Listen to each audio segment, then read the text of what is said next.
Amahoro y'Imana akomeze kubana namwe nshuti bakunzi ba ICT Rwanda. Iyi ni inkuru y'akababaro ku munyamakuru ukunzwe cyane Ismael Mwanafunzi.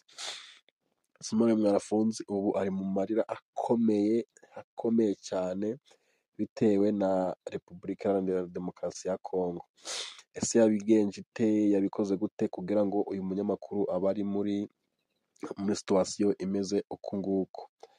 Ibi ngibi byatangiye kuri Asomusiyo kuri tariki 15 ku munsi w'ijanwa mu ijuru rya Bikira Mariya, ubwo abenshi barimo baserebura nyine ibyo birori, barimo baserebura uwo munsi mukuru bishimye n'abandi bagiye batandukanye.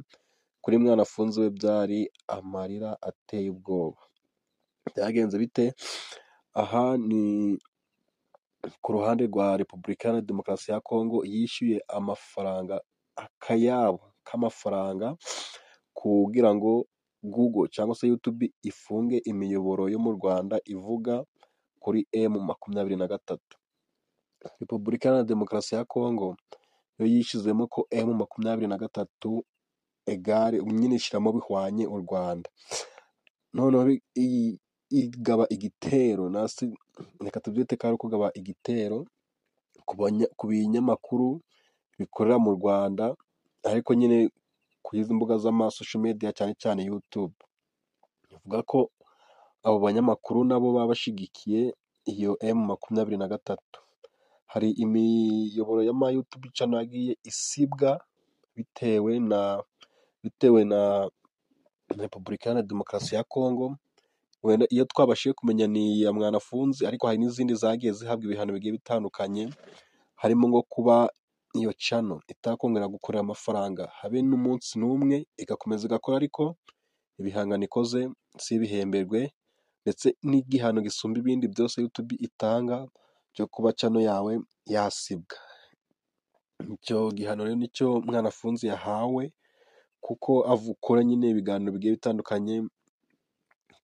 Mu Rwanda sinzi nimba wabwira umuntu ngo Mwanafunzi, haba umusaza, umukecuru, umwana, sinzi nimba wamubwira ngo Mwanafunzi akakubwira yuko uwo muntu atamuzi.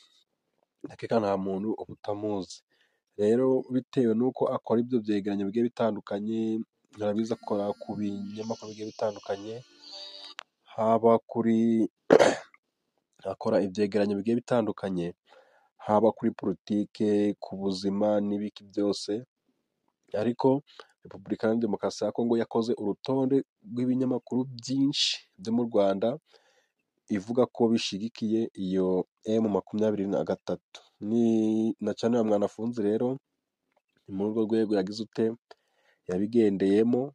Urabona ngo hano nitujya muri Chrome gusacinga YouTube channel ya Mwanafunzi, kuko channel basibye yitwa Mwanafunzi Talks, nitujya kuyisacinga nyine kugira turebe video za Mwanafunzi, urabona channel ya Mwanafunzi ni iyi ngiyi.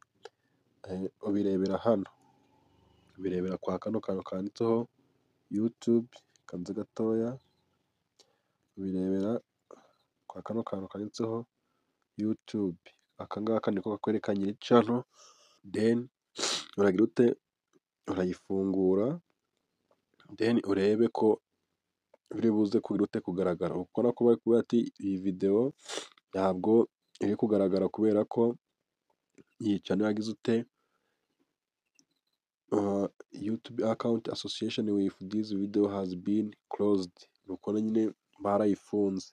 Urwo rwego yabigendeyemo kubera ko nawe akora ibyo biganiro bimeze gutyo. Wakwibaza ngo se channel zikurikiyeho ni iz'abandi, kuko tuzi ko mu Rwanda hari channel nyinshi zivuga amakuru atomoye, ugenda wumva aho abanyamakuru agiye atandukanye yo muri Kongo n'ibindi bihugu bigiye bitandukanye. Ariko ntabwo Mwanafunzi yakwiye kubona iki gihano ngo nuko ari umunyamakuru. Nyine niko mbyumva nyine ku ruhande rwanjye, sinzi nawe nimba ariko ubyumva, kuko gukora inkuru biravuna. Nimba usanzwe gukora inkuru uzi yuko bivuna.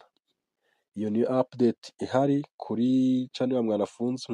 Mwashakishaga kuri tariki 15 nyine kuri uwo munsi wa Asomusiyo. Mwanafunzi byari byamucanze, n'abamukurikirana nabo byabacanze, bati se Mwanafunzi bimeze bite ko dutegereje ikiganiro cye, wenda ngakore icyegeranyo kuri uwo munsi wa Asomusiyo, bimeze bite? birangira channel bayibuze, wayishakisha nyine kuri Google cyangwa se kuri YouTube bakakubwira ko iyo channel wenda ari nka video runaka wasacinze bakakubwira ati iyo video ntabwo ihari, channel yari iriho yagize ute, yarasibwe. So ayo niyo makuru twabashije kumenya kuri channel ya Mwanafunzi nuko byamugendekeye. Pole, ubwo ibindi biganiro uzabona kuko iyo channel yasibwe byose bihita bivaho, ubwo ni ukongera kumukurikirana bundi bushya mukamusubscribinga nimba hari YouTube channel yafunguye, then mugakomeza mugakurikira ibindi biganiro azagenda akora nyuma yo kuba yasibiwe iriya channel.